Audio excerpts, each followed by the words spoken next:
All right, folks, Vitek here from Wani. With us today, we have Mr. MYLES Kennedy. How are you doing today? I'm great, man. I'm just glad to be here.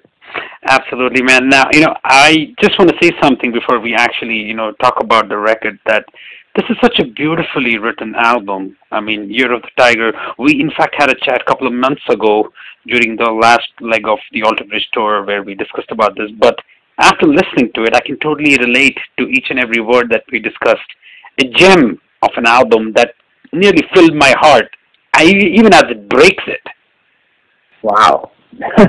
That's heavy, man. Thank you for sharing that.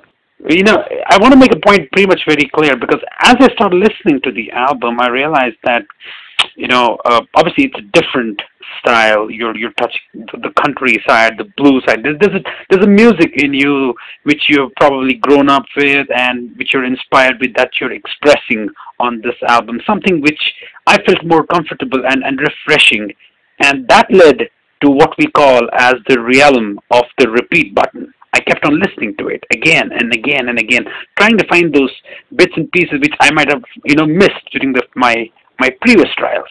And I believe it's going to be the same case with a lot of your fans while listening to this album, that there's a lot of beauty on this record, which has to be heard, cherished, and, probably take some inspiration out of it. Oh, man. Well, thank you. I mean, that's... hearing that you're spending that much time with it and discovering different dimensions of the record, that means a lot. I mean, obviously a lot went into writing the record, and a lot of kind of soul searching and trying to get to the depths of things that my family experienced early on.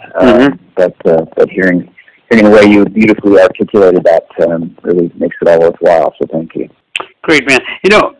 The album itself is not something which everybody knows didn't come easily to you. It took a lot of time. In fact, more than a decade for you to actually bring it to the fruition, which is supposed to happen next week. But very much from the inception to the completion side, when did you actually feel that the music is finally sat right? The story that you wished is pretty much very clear, and now it's time to just go ahead and record it and let the fans cherish it. It probably wasn't until, I'd say, July of last year, of 2017. It's the journey to the completion of Year of the Tiger was very interesting and full of a lot of kind of trial and error, ultimately, because I recorded an entire record that I started in 2009, and then once I had the time to finish it, because I was busy touring so much with Alter Bridge and Slash and the Spiriters. Right. Once I finished it in around 2015, I realized that it wasn't the record that I wanted to put out. And that's, especially considering all the work that went into it. So I had to be honest with myself as a writer and say, hey, you can do better than this.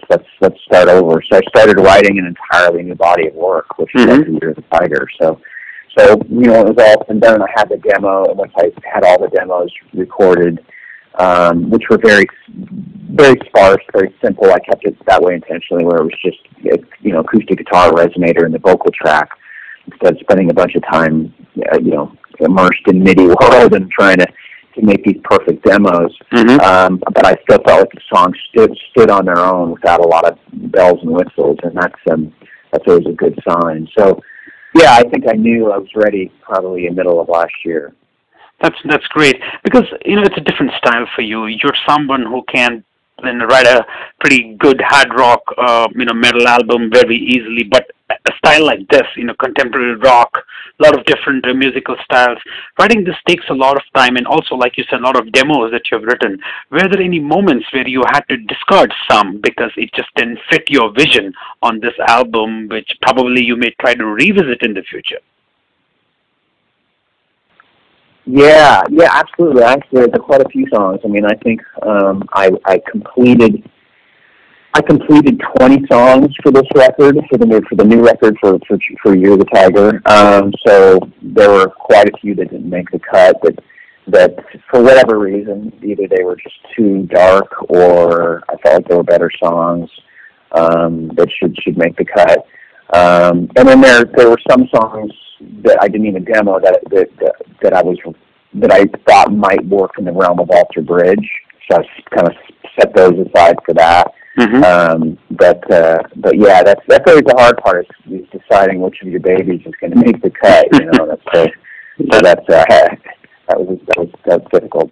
That's right. You know, as someone who is probably, you know, this album again is about your father, and you know, you're trying to express what's there in your heart. What I also like is it's not just, you know, it's not just a celebration of life, but it's also a celebration of those who are part of your life. For instance, a song like Mother, which is obviously a tribute to the tragic times, and then you have a great song like The Ghost of Shangri-La, where I can hear those, you know, voices deep inside your mind, which you're trying to express on these songs. It's honest, it's rich, it's deeply personal, you know, telling of an intimately painful and poignant period of, you know, in the life of your, you know, in your life in general. Must have been difficult to express this, obviously, you know, as a musician who loves to write something from the heart, and then a very sensitive topic, which is your personal, connected to your family. Were you kind of a bit nervous about how people are going to receive it? Because, you know, obviously it's much different than what you, you know, write when it comes to Alter Bridge or even Slash. Yeah.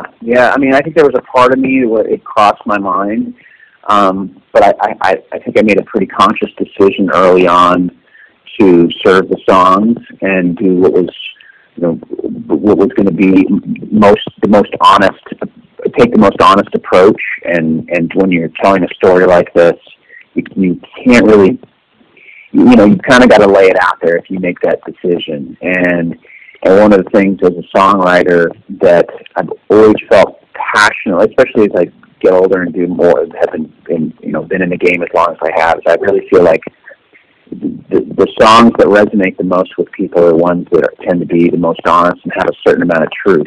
And and so with that said, you know, you can run the risk of really making yourself vulnerable, and you're really you're kind of laying it all out there for people. I mean, it's basically like you write in your diary or in your journal, and you put it to music and you throw it out to the world.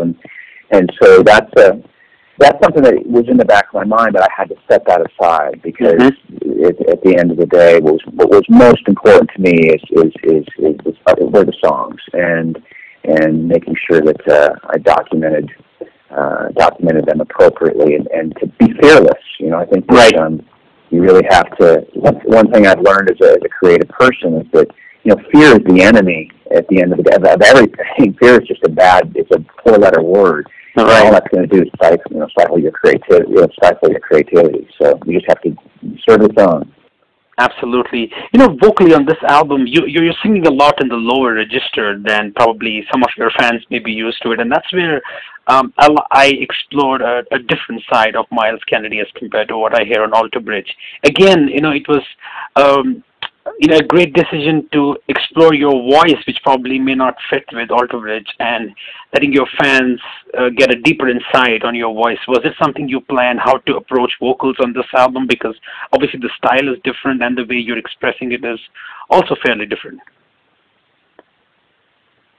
Yeah, I mean, I think that because of how personal these lyrics were and the story that needed to be told, I felt like I had to paint over a different kind of canvas and a different sonic landscape. So that was why, that musically, stylistically, this is an appropriate record to make. You know, having a more acoustic base, having a sparser arrangements. But in doing so, one thing that I've learned is when you sing a certain way, like the way I sing with Alter Bridge or with Slash, where I'm using the higher part of my register, which that's something that singers have done for 50 years. You know, Robert Plant was doing on those early Zeppelin records to cut through the big riffs and the bombast of the whole thing, or the bombastic element of the whole thing. So in this case, it felt appropriate to put things in a lower register. And once again, bringing up Robert Plant, I mean, obviously that's something that he's done with a lot of his records, which are more acoustic based now. He's afforded the luxury of lowering the register and letting the song speak in a different way. And I think that's something that was very important for this record. Nice, very nice. In an age where so many bands are, bowing out and calling it a day, this is just my personal point, but how does it feel to be considered to be one of the genuine torchbearers in rock music today? I mean, do you think this is fair to say, or do you disagree?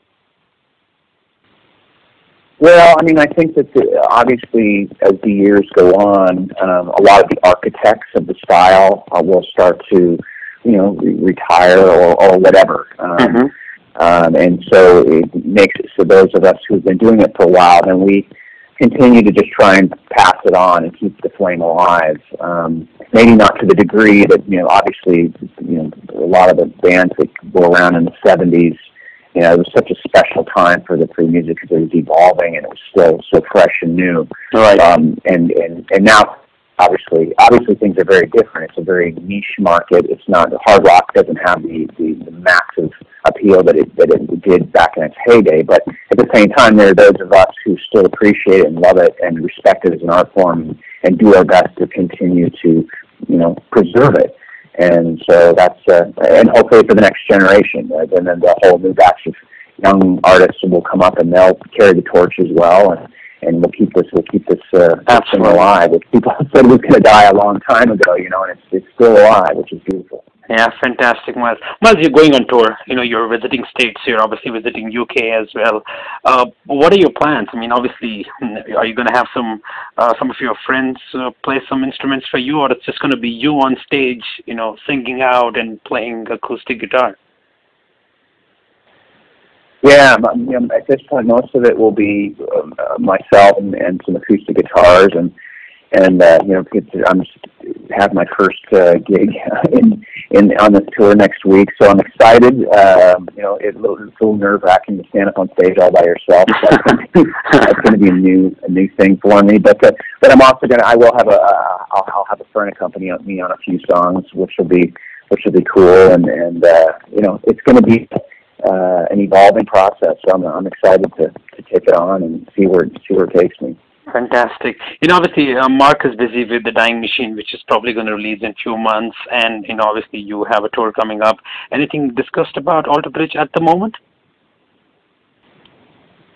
Yeah, actually, Mark and I just talked yesterday, because he's very happy that he's completed his record, and I told him, I was like, you have that wonderful feeling the day after you know everything is done. It's kind of like finishing the biggest term paper you can imagine. He's like, yeah, that's exactly right. And so it was cool to hear that that he was in a very good place, and the pressure has been lifted now that he completed the record. And so we started talking about next year and our plans, and we both agreed we're going to start writing here and stockpile ideas, and then start the next Alter Bridge record in 2019.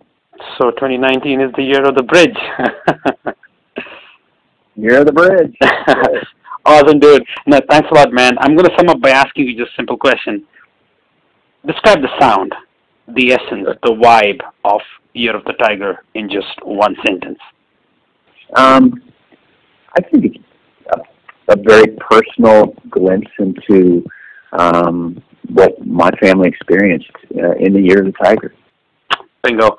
Man, good luck with the release. Good luck with the shows. I look forward to, catch you guys live. And thanks again, man. I really appreciate what you do again from bottom of my heart. Thank you again. Thank you, Vitek. I appreciate that. You're awesome. Take care. Take care. Bye-bye.